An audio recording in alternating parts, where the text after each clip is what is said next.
Hello and welcome to my channel, King Reads.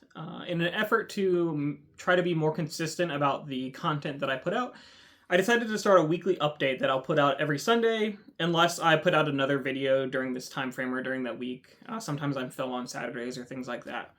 But if I don't have any ideas for other videos, I figured I can at least do this every week to try to put out some content on a regular basis.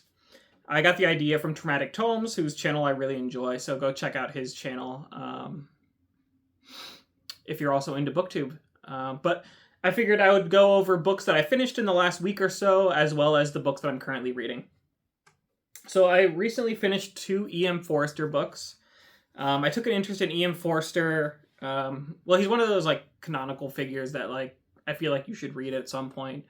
I say that out pretty much everyone I read, but what kind of pushed him to the top of the pile was in my reading about Virginia Woolf, the fact that he was a member of the Bloomsbury Group. So that pushed him a little bit higher on my priority list.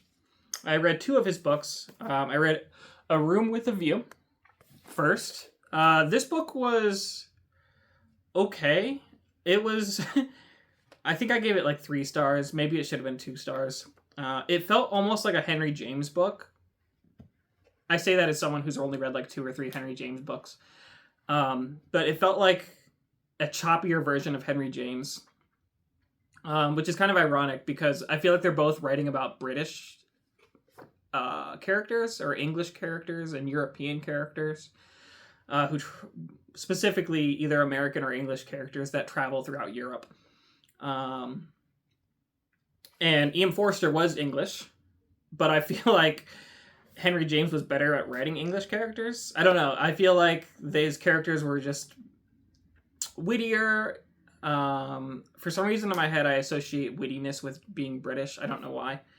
But his characters were wittier. The dialogue flowed very smoothly, whereas I feel like a lot of E.M. Forster's dialogue, he tries to make it more realistic, but it ends up being choppy, and sometimes I do struggle with understanding who's saying what or why they're saying what they're saying. I feel like this would be a good book to reread, though, because there were so many times in this book that they referred to specifically the title, A Room with a View, or A Room Without a View, or a room in general. And I feel like it would be interesting to go back and kind of track that and follow it thematically throughout the book. There were a couple things that I marked to read, to come back to. One of the quotes, I'm just picking one at random. I don't actually remember this quote. But I marked it down, so hopefully it's good. So life, wrote a friend of mine, is a public performance on the violin in which you must learn the instrument as you go along. I think he puts it well. Man has to pick up the use of his functions as he goes along, especially the function of love. So just a little taste of some E.M. Forster, whose real name I think was Edmund Morgan, something like that. Maurice I liked a lot more. Maurice was fantastic. I was between a 4 and a 5 star for this one. But this follows the main title character, Maurice, who is a boy growing up into a man in England, as he deals with his homosexuality in a world that does not accept it. And as he goes through his various stages of acceptance and then denial and trying to get rid of it as if it's a disease, to finally accepting it again. I guess I just gave away the book, but it has a happy ending, which is nice. But I really enjoyed this. I thought the characters were great. I especially liked Maurice. I'll say I still struggled a little bit with the dialogue. I think it's just a Forster thing, the way he writes dialogue, in that there were sometimes conversations where I had difficulty understanding, especially when there's more than 2 characters. If there were 3 characters in a conversation, I did struggle a little bit with figuring out who was who or who was saying what.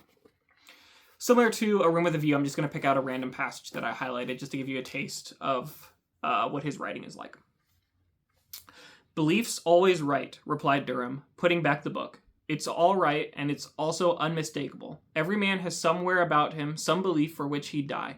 Only isn't it improbable that your parents and guardians told it to you? If there is one, won't it be part of your own flesh and spirit? Show me that. Don't go hawking out tags like the Redemption or the Trinity." And now that I'm remembering that, it'd probably be good to have a little context for this. But he's talking about religion, specifically. They're having a debate about the Trinity, and they're talking about.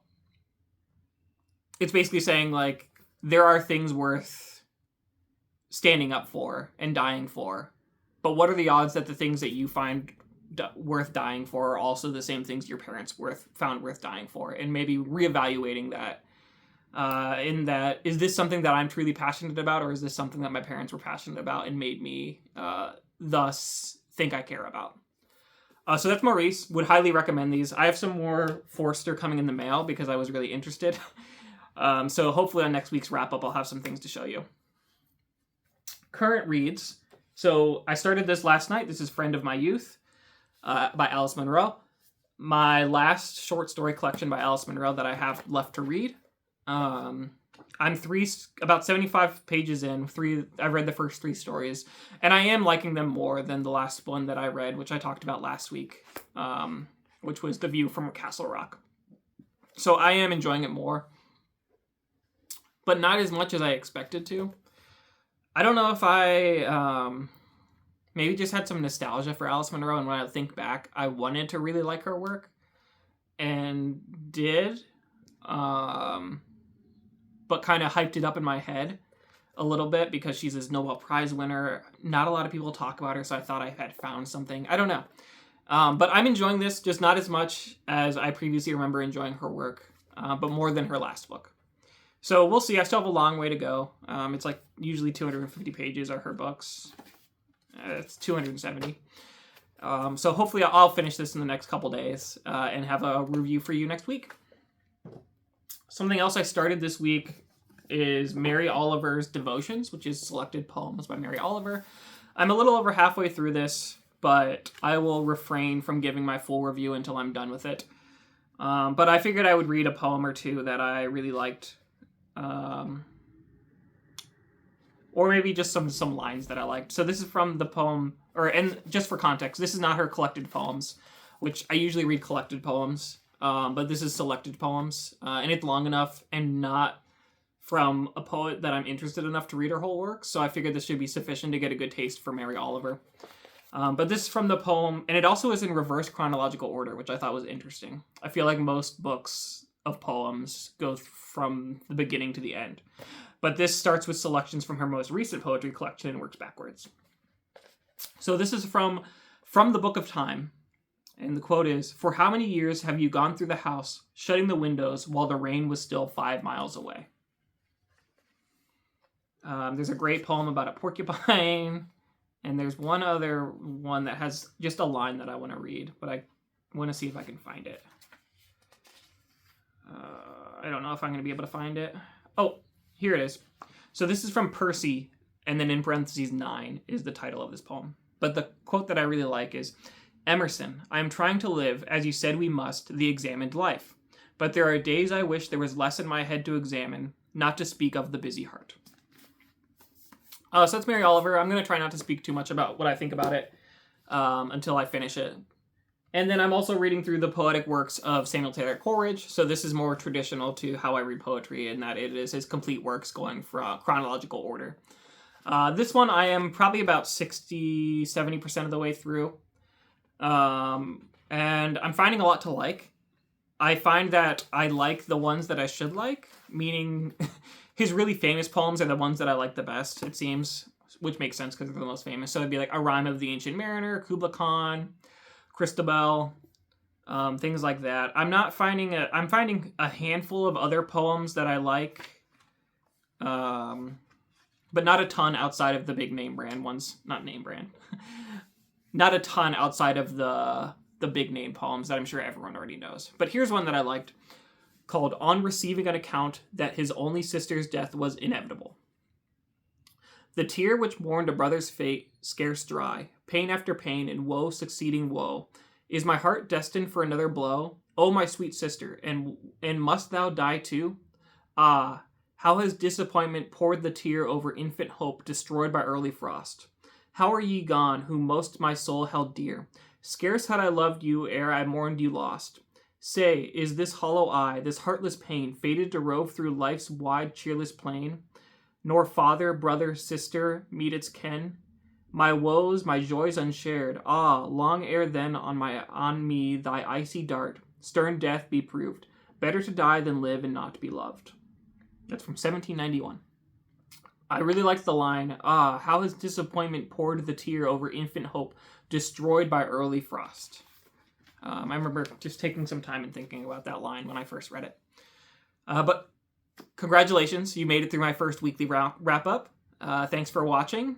If you've read any of these books or have any thoughts on anything I talked about, please feel free to comment. Again, the reason I started this channel was to really start a dialogue with other people who like books that I like. So yeah, have a good week, and hopefully, if this continues, I'll see you next week.